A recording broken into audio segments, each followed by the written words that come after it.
레위기 20장 17절에서 27절까지 우리 한 목소리로 함께 봉독합니다. 누구든지 그의 자매 곧 그의 아버지의 딸이나 그의 어머니의 딸을 데려다가 그 여자의 하체를 보고 여자는 그 남자의 하체를 보면 부끄러운 일이라.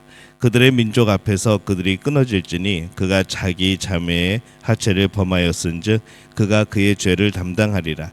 누구든지 월경 중에 여인과 동침하여 그의 하체를 범하면 남자는 그 여인의 근원을 드러냈고 여인은 자기의 피 근원을 드러내었음인즉 둘 다 백성 중에서 끊어지리라.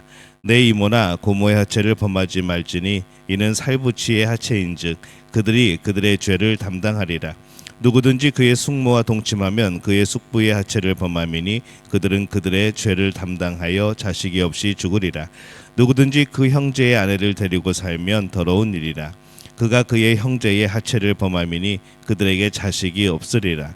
너희는 나의 모든 규례와 법도를 지켜 행하라. 그리하여야 내가 너희를 인도하여 거주하게 하는 땅이 너희를 토하지 아니하리라.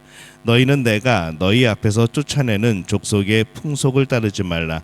그들이 이 모든 일을 행함으로 내가 그들을 가증히 여기노라. 내가 전에 너희에게 이르기를 너희가 그들의 땅을 기업으로 받을 것이라.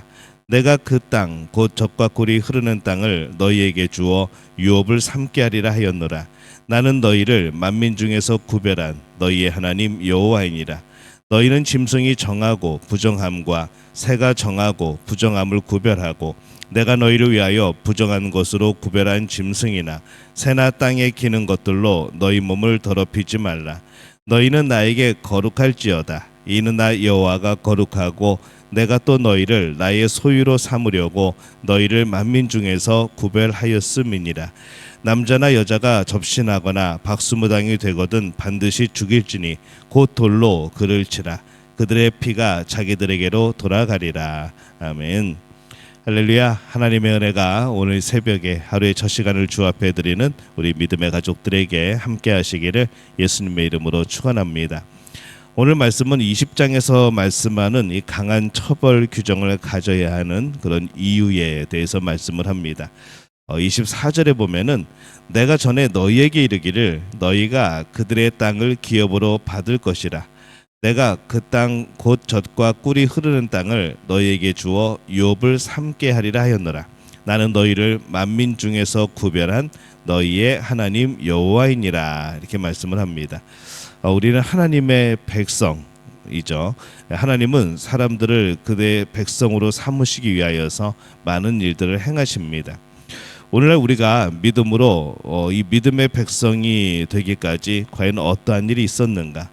하나님은 아브라함을 택하셨고 이스라엘 백성을 출애굽시키셨고 성경에 나타난 그 이후의 수많은 역사들 그리고 성경에 나타나지 않지만 정말로 기독교의 그런 오랜 역사들이 이어져 옵니다.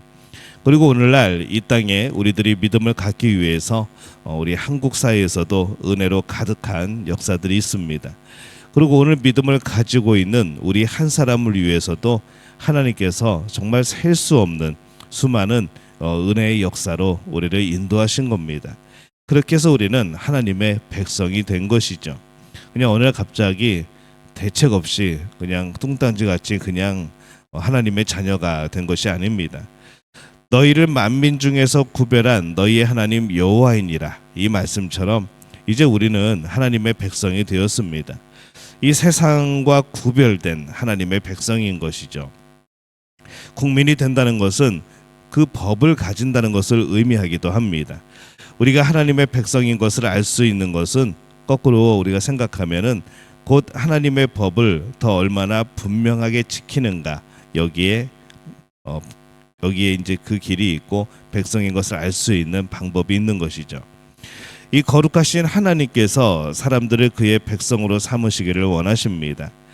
그 백성이 하나님과 하나가 되고 교통하기 위해서는 그 백성은 거룩해야 합니다. 26절에 보면은 너희는 나에게 거룩할지어다. 이는 나 여호와가 거룩하고 내가 또 너희를 나의 소유로 삼으려고 너희를 만민 중에서 구별하였음이니라. 하나님이 먼저 우리를 구별하신 거죠.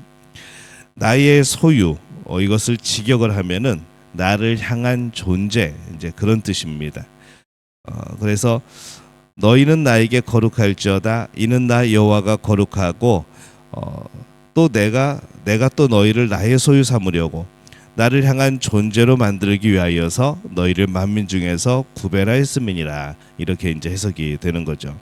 그래서 우리는 하나님을 바라봐야 합니다. 우리가 다른 것을 대하는 것과 하나님을 대하는 것은 달라야 합니다. 하나님을 향해서는 유일한 방식으로 대하는 것이죠. 우리는 오직 하나님께만 속한 그런 사람들입니다. 다른 것은 우리의 주인이 될 수 없습니다. 다른 것은 우리의 진정한 사랑의 대상이 될 수 없는 것이죠. 다른 것은 소유이며 가변적이지만 하나님을 향해서는 전 존재적으로 또 우리가 대해야 되는 겁니다. 오직 하나님만을 우리가 향하고 있는가? 오직 하나님을 바라보고 하나님으로 인하여 존재하는 사람이 되어 있는가? 하나님으로 인하여 거룩하게 되고 거룩함으로 하나님과 함께하는 사람이 되어져야 되는 것이 바로 우리가 해야 될 일입니다. 그렇게 하나님을 향해서만 우리는 절대성이 있는 겁니다. 그래서 이 세상의 다른 것이 하나님을 향한 관계를 해치려고 하게 될 때에 우리가 그것에 대해서 단호하게 강력하게 거부할 수 있어야 하는 것이죠. 이 하나님의 소유로서 우리가 절대성을 가지고 살고 있는가? 우리에게 있어 이 하나님이라는 분이 갖는 의미가 다른 것들 속에 그냥 수많은 나의 가치 속에 하나가 되어서는 안 되는 겁니다. 하나 섞여 있는 그 중에 무엇이 되어서는 안 된다는 것이죠. 하나님은 우리에게 절대적인 겁니다. 오직 하나님만이 홀로 우리의 가슴과 우리의 마음과 그 삶에서 빛나는 분이어야 하는 것이죠. 하나님의 백성이 되면은 이전과는 다르게 됩니다. 먼저 세상 사람들 속에서 다른 삶을 사는 겁니다. 22절에 보면은 너희는 나의 모든 규례와 법도를 지켜 행하라. 그리하여야 내가 너희를 인도하여 거주하게 하는 땅이 너희를 토하지 아니하리라. 이 가나안 사람들이 하나님을 믿는 백성이 아니었어도 조금 더 나았으면은 하나님께서 그들을 토해내기까지는 않으셨을 것 같습니다.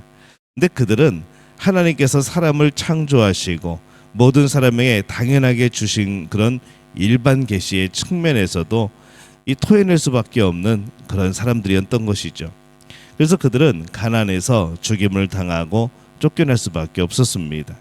가끔 이 가나안을 점령하게 될 때에 그 가나안 땅에 있는 사람들은 무슨 죄가 있나라고 우리는 생각을 하지만은 왜 그들은 멸절을 당해야 되나라고 생각을 하지만은 이미 그들이 하나님 앞에서 쌓아온 것들이 있었고 결국 그들은 하나님께서 가나안을 점령할 때 진멸의 방법이 사용된 것은 바로 그것이 하나님께서 가나안을 향하여서 내리신 형벌이 되어지는 겁니다.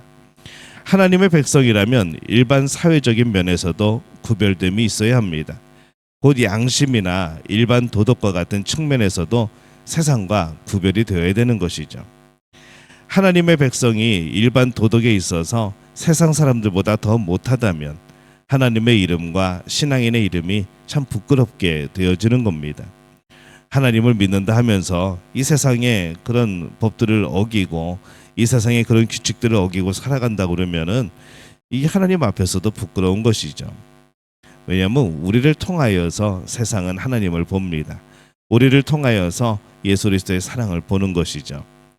어찌 그리스도가 이 부끄러운 그런 종교가 되고 그런 분이 되면 안 되지 않겠습니까? 근데 더군다나 그것이 우리가 우리의 모습을 통하여서 그리스도가 그렇게 되어진다고 하면 그렇게 보여진다고 하면은 이건 우리의 그런 잘못인 것이죠. 만민 중에서 구별되는 것은 일반 계시에 속하는 일반적인 그런 도덕적인 측면만이 그런 것이 아닙니다. 25절에 보면은 너희는 짐승이 정하고 부정함과 새가 정하고 부정함을 구별하고 내가 너희를 위하여 부정한 것으로 구별한 짐승이나 새나 땅에 기는 것들로 너희의 몸을 더럽히지 말라 이렇게 말씀을 합니다. 성경에서 말씀하는 이 정함과 부정, 이 세상 사람들이 보기에는 왜 그게 정한지 왜 그게 부정한지 전혀 이해하지 못할 겁니다. 사실 그것은 우리들도 하나님의 말씀을 들었기 때문에 하나님이 그것은 정하다고 그것은 부정하다고 말씀하셨기 때문에 아는 것이지 우리가 이 말씀을 듣지 않았으면은 그게 정한 것이었는지 그게 부정한 것이었는지 잘 알지 못하였던 것이죠. 구약 시대 때 그러한 율법이 있었다면 오늘날에는 우리의 종교적인 행위들이 있습니다. 우리가 주의를 지켜서 예배를 드린다고 세상 사람들이 우리를 칭찬하지 않습니다. 그것은 우리의 일인 것이죠. 그러나 우리에게는 그것 또한 참 중요한 그런 가치를 가집니다. 어쩌면 일반적인 도덕보다도 더 중요한 겁니다. 이러한 측면에서 우리는 세상과 구별되어 살아가는 것이죠. 하나님께서 이것을 통해서 우리를 구별하시고 또 하나님의 독특한 표시로 삼는 겁니다. 주일에 하나님 앞에 예배를 드린다. 이것은 하나님이 정하신 하나님의 백성의 구별된 모습인 겁니다. 우리에게 임하시는 도구인 것이죠. 우리 주변의 사람들로부터 우리는 과연 구별되어 살아가고 있는가? 일반 도덕에서도 구별될 수 있어야 합니다. 구별되지 않으면 죽은 믿음이 되어지는 겁니다. 그렇게 구별되는 부분들이 곧 하나님께 속하여진 것이 되는 것이죠. 하나님께서 우리를 특별하게 여기시고 우리에게 그 특별함을 요구를 하고 계십니다. 하나님께서 요구하시는 절대적인 특별함이 우리 가운데 있어야 합니다. 하나님만을 절대적으로 바라봄으로 우리 가운데 이루어지는 이 거룩을 확신하는 그런 믿음의 가족들이 되어지시기를 예수님의 이름으로 축원합니다.